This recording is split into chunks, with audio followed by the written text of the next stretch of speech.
Hey, before we jump in, if you like what you hear on the podcast, check out our free Substack newsletter, The Sober Friends Dispatch. It's a weekly dose of real talk, stories from the sober life, and a little extra support between episodes. Go to soberfriendspod.substack.com and subscribe. That's soberfriendspod.substack.com. All right, let's get into the show. For those of us who suffer from addiction in addictive type behaviors, those are triggers, right? I mean, those are things that we drank over, right? That's what happened. When I felt like you felt last week, alcohol wasn't my problem. It was my solution to feeling how you felt last week. Before I found recovery and I found a path that didn't include substances or behaviors, right? Because there's other behaviors that you could fall into that won't be, that aren't productive. But before I was able to find this recovery and start making some changes in my life, that's where I would go. For me, it was mostly alcohol. And at times it could be sex and it could be all these different things for me. But I would fall into these things to try to make myself feel better. Hey, welcome to the Sober Friends Podcast. My name is Matt J. Over there is Steve, and we talk about things sobriety. If you're new to sobriety, or if you've been on that path for a long period of time, you are in the right place. I have to tell you, Steve, last week was very difficult for me in a bunch of different ways. I'll walk through it a little bit without trying to be controversial or having a hot take here. There was a whole bunch of things that happened last week that caused me great stress.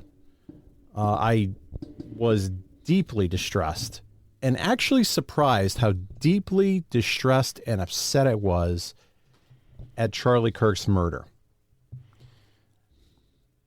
For the fact that I thought of this guy having a family and a wife and being young and thinking about my opinions at 31 and how they are very different now that I'm almost 50, and thinking about how you can mellow and change in your views, and this gentleman never is going to have that opportunity to do so. And also, violence is never the right thing to settle political discourse, and feeling as though things will get worse. And how terrifying that is.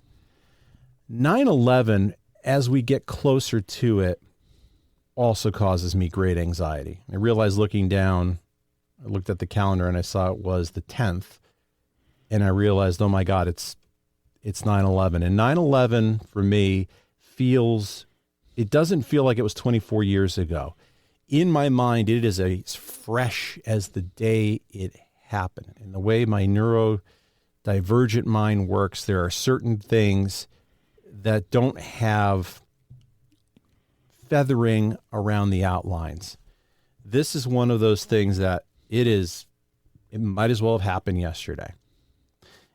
And that same feeling that things were going out of control in this country and there was danger at every turn. And then I was tied into this. There was open house on the 10th for my 8th grade daughter, and sitting in a school made me feel like I was back in school, and I had all those anxieties, even though I wasn't, and it wasn't rational. I felt the same way. And looking up at the board in the English class, they had Todd Beamer's name up there. And then it was another like, oh, they're going to talk about Todd Beamer. They're going to talk about United 93. And it just made for a bad day. That would have been a great day to drink, but I didn't.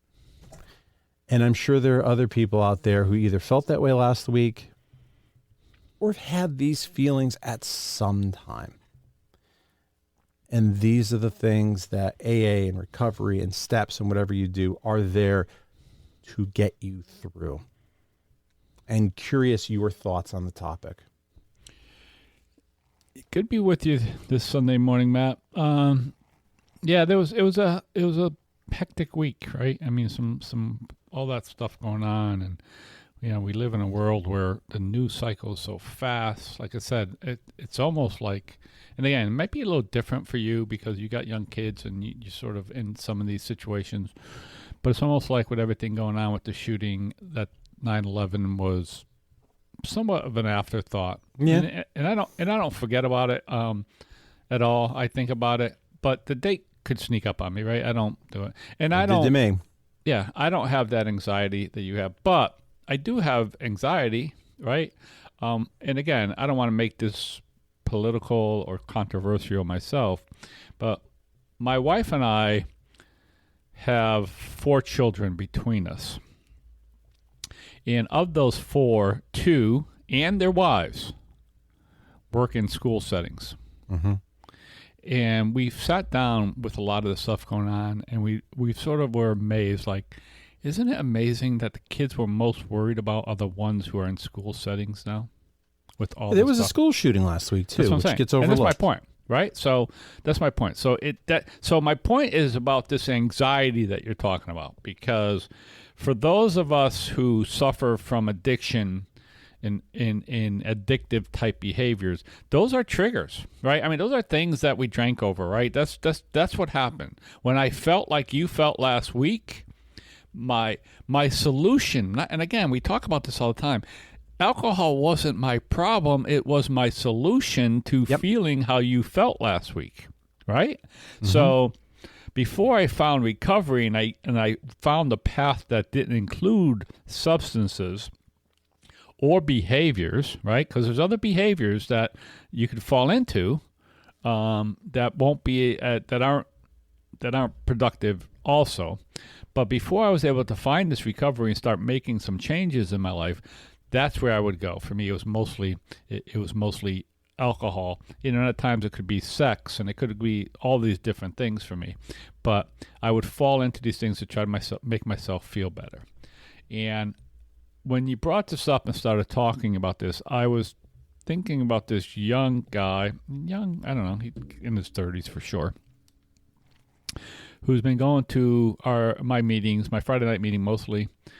Showed up at Monday night too. I've never seen him there before. And he's struggling. He has a brother. He lost a brother to addiction, and he's struggling. And I talked to him plenty of time, and I've offered my help to him. Not help to be a sponsor or anything, because I think he's all set with that. But I've offered myself to him to, like, hey, call me up. Come on over. I talk about this all the time. If you're available during the day, like, you can call me up and say, hey, I'm struggling, and I'll tell you, come on over. We'll take the dog for a walk in the woods. Like, I will change my schedule to do that with somebody if they're really struggling. And I offer that to him, and it's okay. He's never taken me up on it, but I want to let him know that I'm there. But the point is, he struggles to stay sober because of exactly what we're talking about. And, you know, different triggers, but there are triggers that come in his life that that push him down that road of, it's going to be easier for me to pick up a drink or a substance to make myself not feel this pain, not feel this anxiety, not feel this loss, right?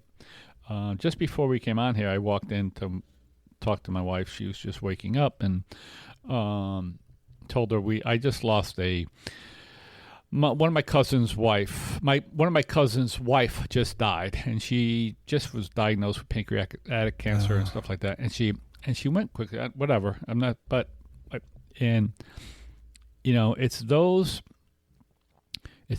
type of things that I look at and I realize, like, this program has allowed me to focus on what's in front of me, and I mean that honestly. Like, if I'm able to be focused on what's important to me.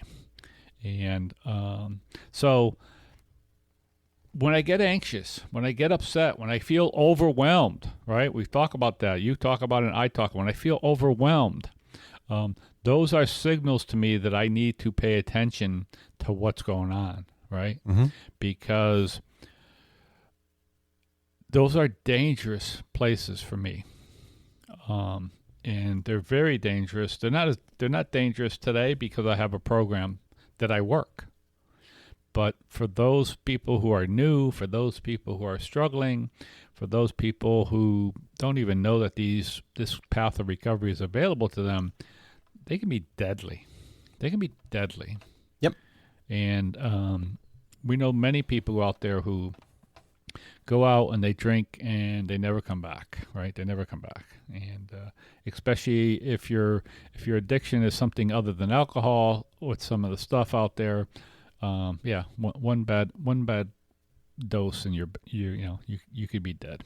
So it's really staying on top of it, and it's paying attention to it, and it's also even the situation that you talked about is you being able to come home and then realize, like, okay, what am I feeling? How do I deal with this, right?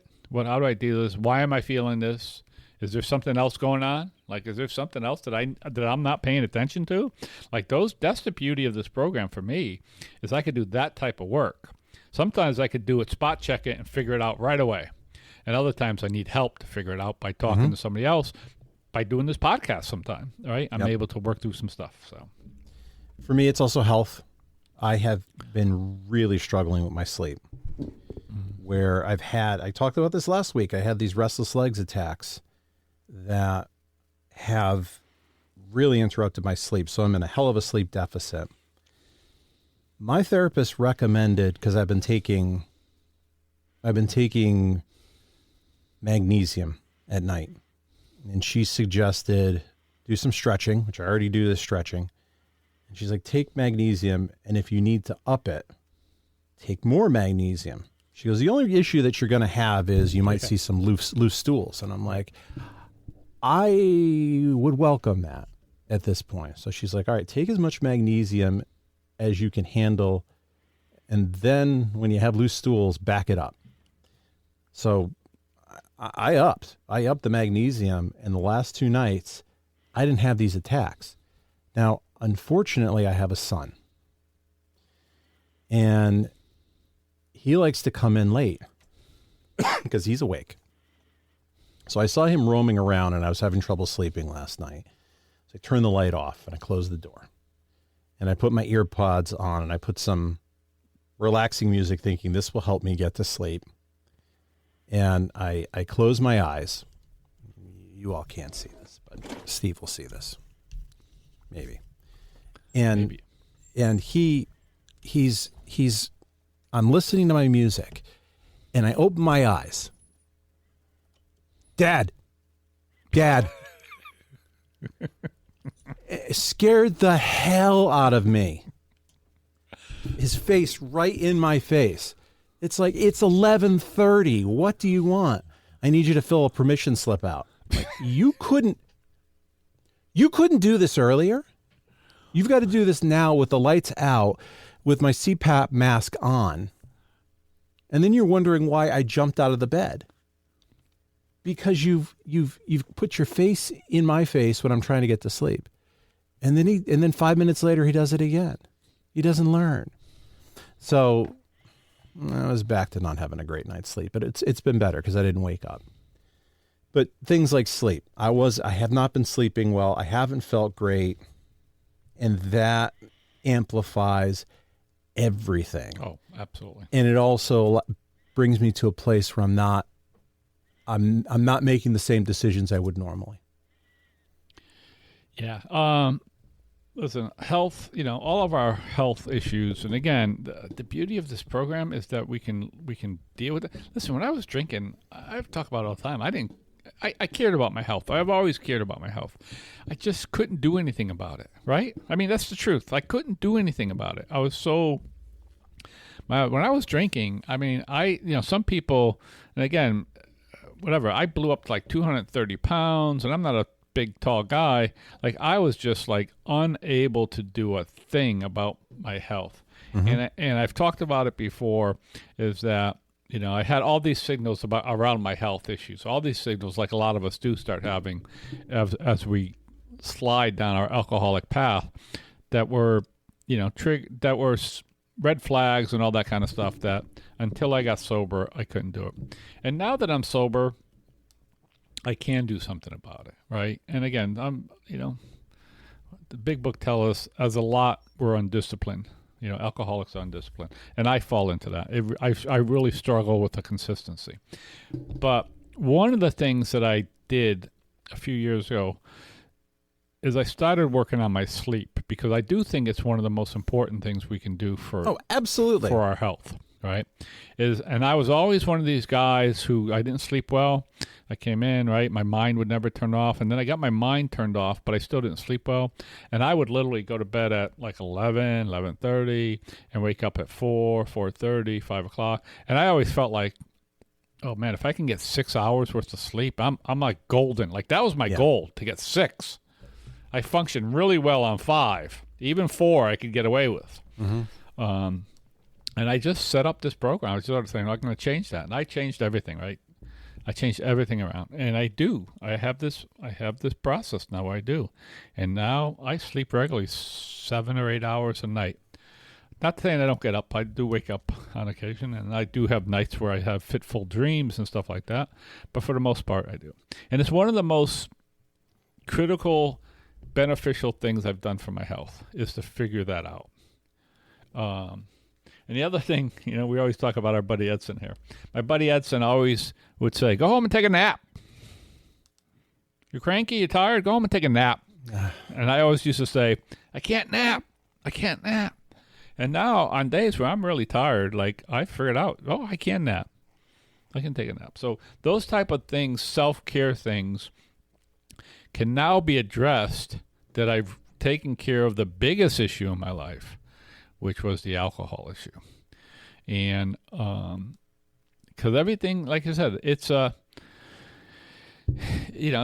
domino effect, right? If I wake up tired and cranky, chances are for this alcoholic, my day is going to suck. Like I'm going to immediately wake up and start bitching, and my wife's going to irritate me, and the dog's going to irritate me, doing all the things they do every day that don't irritate me.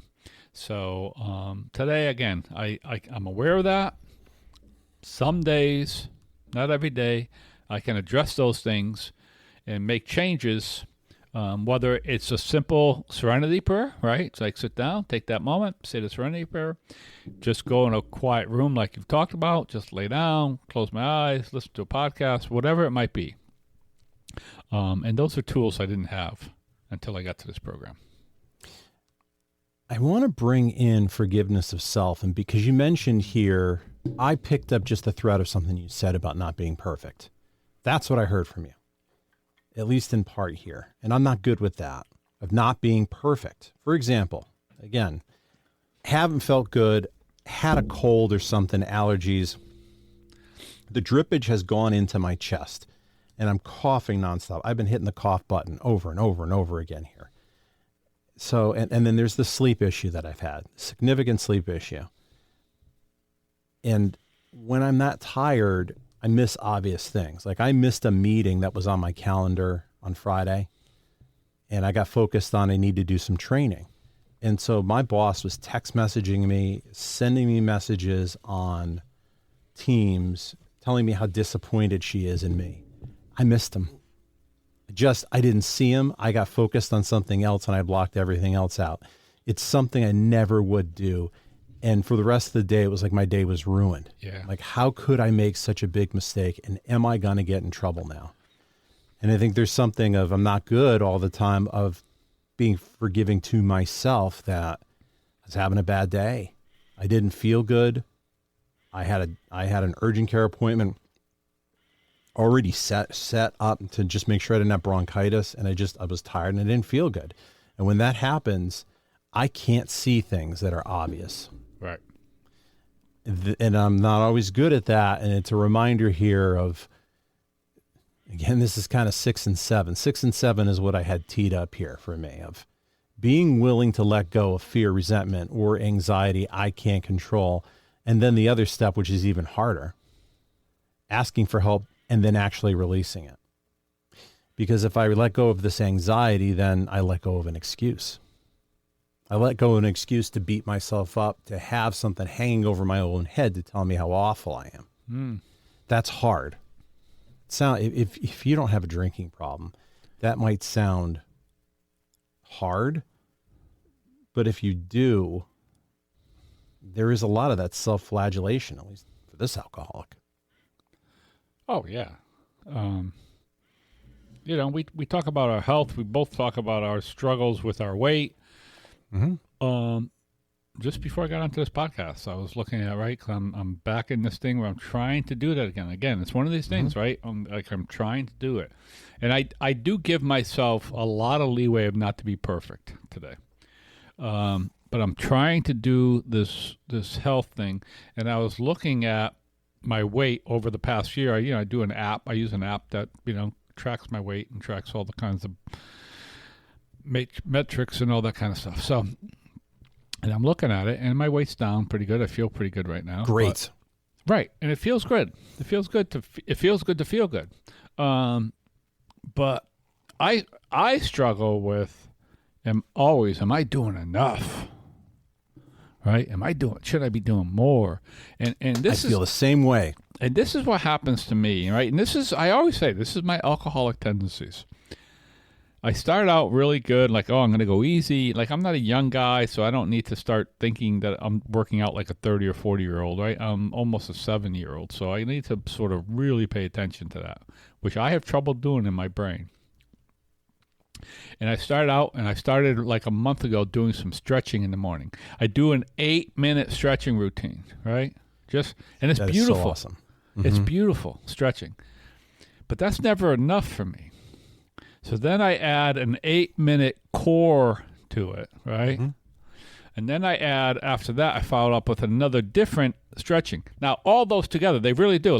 So it's about a half an hour in the morning, and I do some breathing and meditation in that thing too. So it's about a half an hour. And then today I go in there and I start adding more stuff to it. And next thing you know, I'm 45 minutes an hour. And then what happens to me is and this happens all the time, is I start saying, well, I don't have 3 hours to work out, right? Because I haven't even worked out. Unsustainable. Right. I haven't even worked out. That's just my morning. Yeah. So now I got to go downstairs and I got to work out and I got to get on a treadmill.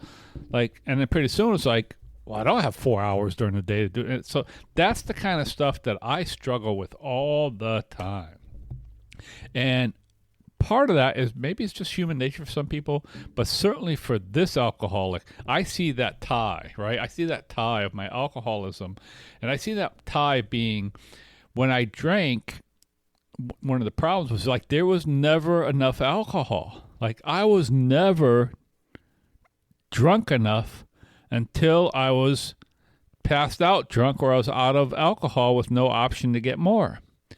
When I was in my cups, as they say in the big book. And I look at this behavior that I go through all the time, and it's the same thing. Like it's never enough. Mm-hmm.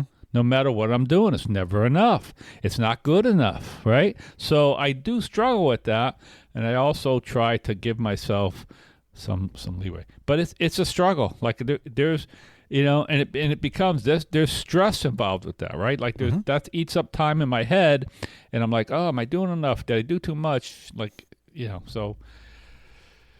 Again, when you look at it, if you're not in recovery, you may think this is trivial. For me, it's not trivial.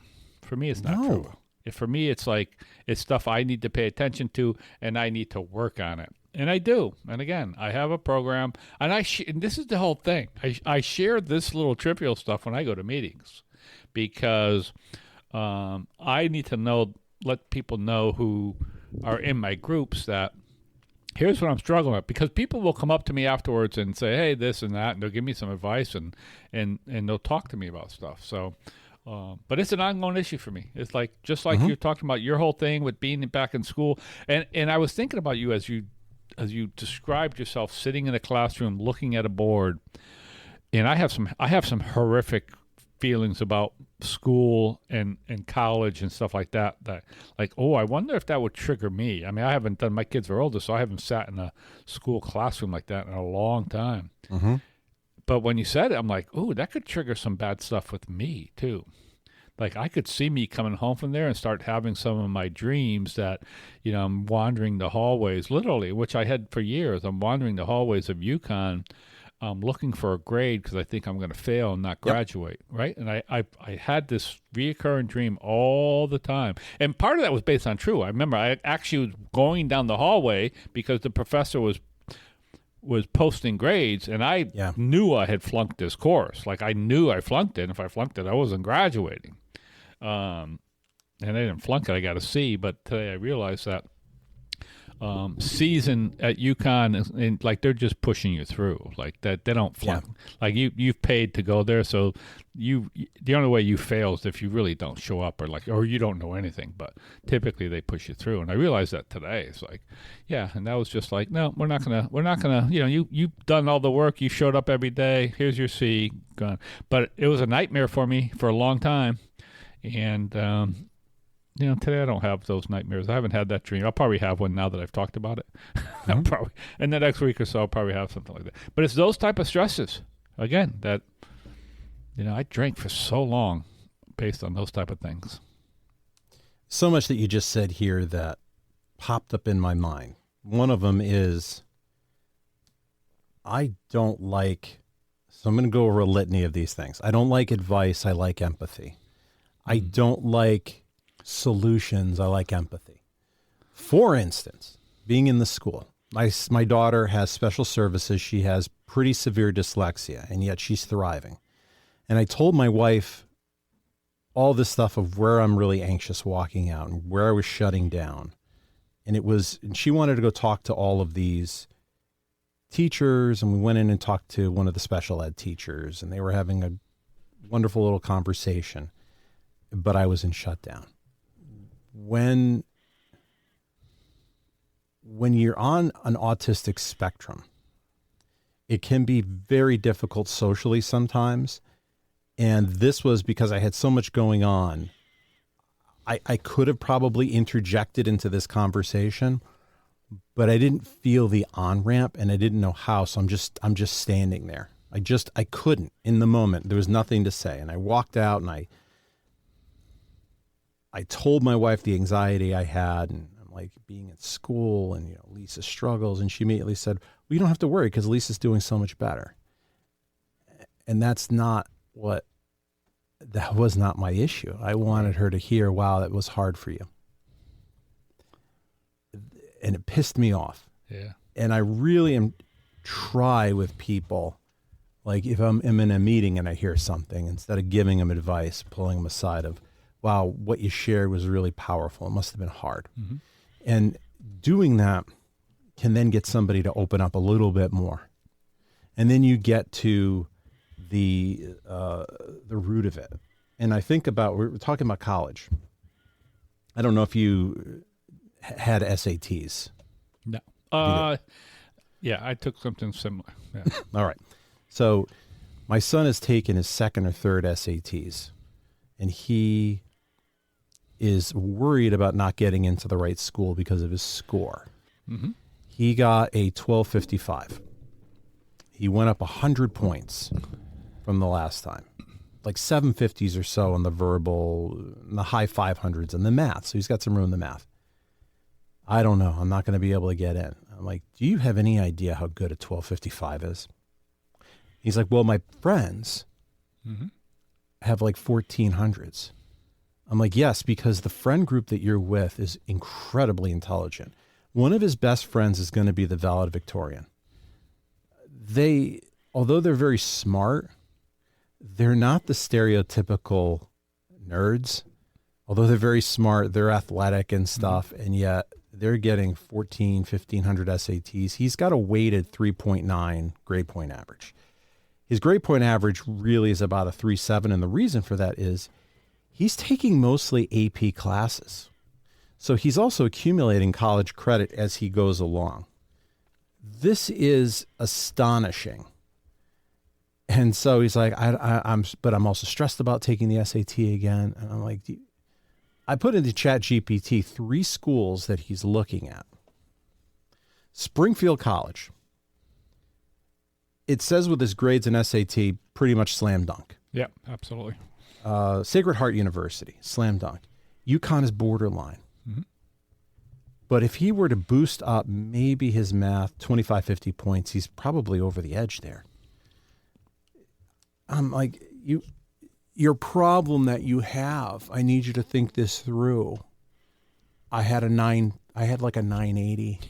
Right. And he's like, "Well, yeah." I goes, "I'm in the 85th percentile." I go, "Yes. Look at it differently. You're in the top 15% of the people in your school." He's like, well, yeah, I guess everybody else is probably borderline 1,000. I go, yes, you're comparing yourself against one of your friends who is going to go to MIT. You're in a rarefied air. So if you have the lowest grades in SAT of your friend group, of any other friend group, you would be by far the smartest. You can't compare.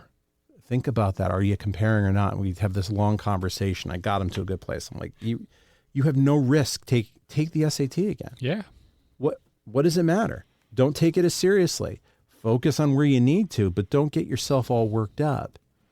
You have nothing to lose.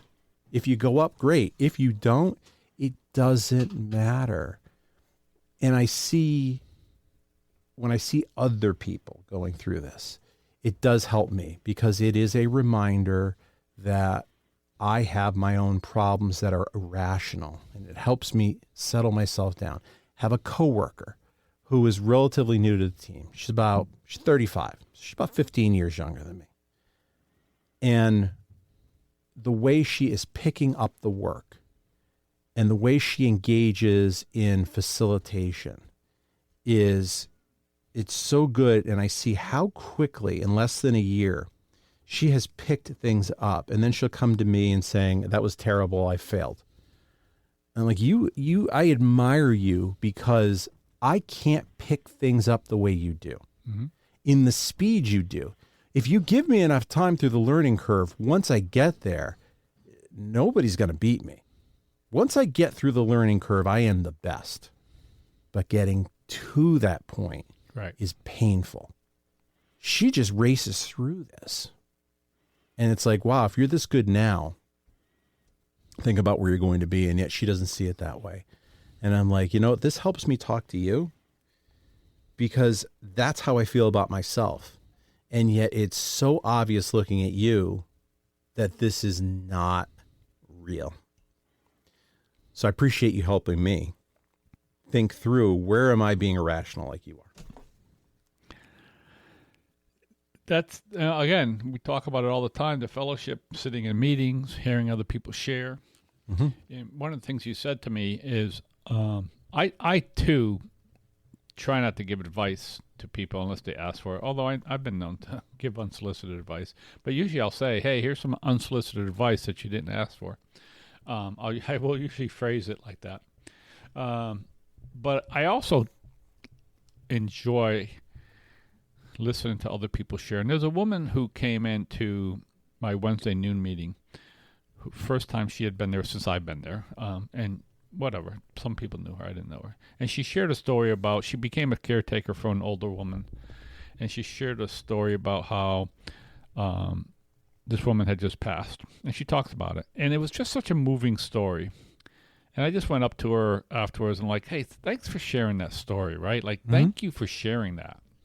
Because I'm like, I just think there's, and she talked about, she, everything, the whole end of life stuff, how she was so nice. It was so nice to spend time with this woman now. And I'm like, there's something to be said about that kind of stuff with older people and spending time with them at the last days of their lives.